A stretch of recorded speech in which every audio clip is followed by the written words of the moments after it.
इंसान भी अजीब प्राणी है। जब उसके जीवन में सब कुछ अच्छा चल रहा होता है तो भले ही वो दूसरों का शुक्रिया अदा करना भूल जाए, परंतु जब उसके जीवन में कुछ गलत होने लगता है तो वो दूसरों को कोसना कभी नहीं भूलता। परंतु यदि भगवान श्री कृष्ण के गीता में दिए उपदेश को पढ़ें तो समझ में आता है कि हमारे जीवन में जो भी कुछ हो रहा है वो अच्छा हो रहा है। हमारे जीवन में आगे जो भी कुछ होने वाला है वो भी अच्छा होने वाला है। हमारे साथ क्या हो रहा है, हमारे साथ क्या होने वाला है, इस पर दुख करने का कोई भी कारण नहीं है, क्योंकि जो हुआ है वो अच्छे के लिए हुआ है और जो भी हो रहा है वो भी अच्छे के लिए हो रहा है और आगे जो भी कुछ होगा वो भी अच्छे के लिए होगा। इसलिए भगवान श्री कृष्ण कहते हैं कि इस बात का कोई फ़ायदा नहीं है कि आप अपने दुखों का कारण दूसरों को मानें या फिर उस बात पर पश्चाताप करें जो कि बीत गया, या फिर भविष्य के लिए चिंतित रहें। जो आपके आगे वर्तमान है केवल आप उसी के बारे में सोचें। आपको केवल अपने कर्म करते रहना चाहिए। आपके साथ अच्छा होगा या बुरा होगा, आपको ये सब ईश्वर पर छोड़ देना चाहिए। आइए आपको एक सुंदर सी कथा सुनाते हैं जिससे आपको ये समझ में आएगा कि हमारे जीवन में जो भी कुछ होता है वो सब अच्छे के लिए होता है।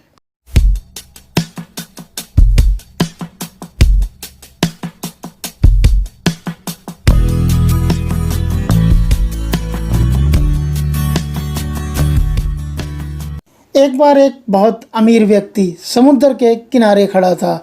समुद्र में अकेले घूमने के लिए उसने अपने लिए एक स्पेशल नाव बनवाई और फिर समुद्र की सैर करने के लिए वो अकेला ही नाव लेकर निकल पड़ा। आधे समुद्र तक पहुंचा ही था कि अचानक एक जोरदार तूफान आ गया। उसकी नाव पूरी तरह से तहस नहस हो गई, लेकिन उसकी नाव में लाइफ जैकेट थी, जिस जैकेट की मदद से वो समुद्र के कूद गया। जब तूफान थोड़ा शांत हुआ तब वह तैरता तैरता एक टापू पर पहुंच गया।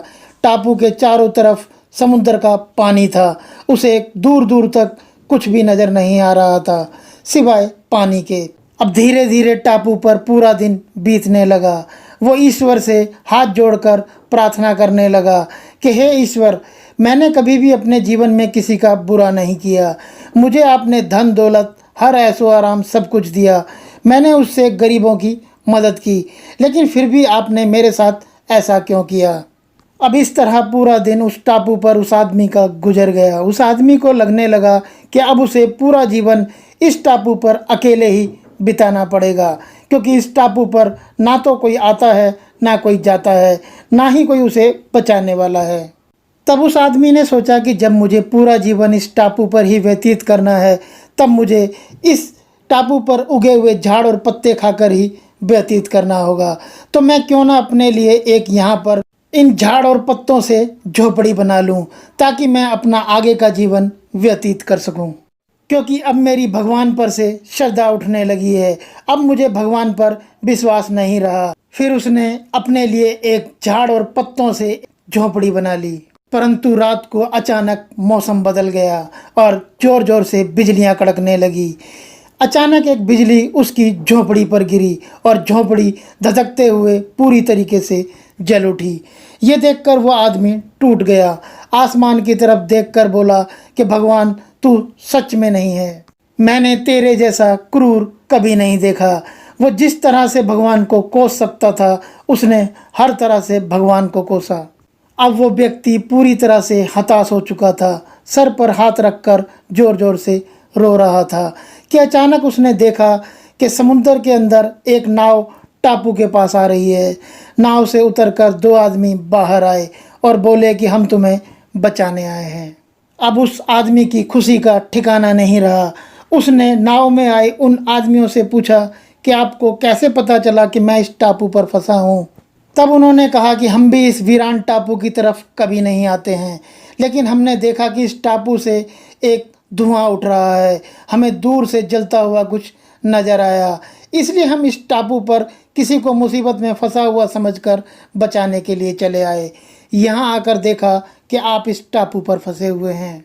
उन्होंने कहा कि यदि तुम अपनी झोपड़ी में खुद आग नहीं लगाते तो हमें कभी भी पता नहीं चलता कि इस टापू पर कोई आदमी फंसा हुआ है, ना ही हम इस टापू की तरफ कभी आ पाते।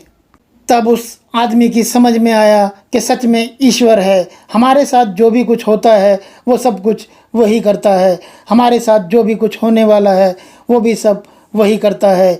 मैं समुंदर में अकेला नाव लेकर निकला क्योंकि मुझे अहंकार था कि मेरे पास पैसा है, मुझे किसी की मदद की ज़रूरत नहीं है। परंतु समुंदर में तूफ़ान आ गया।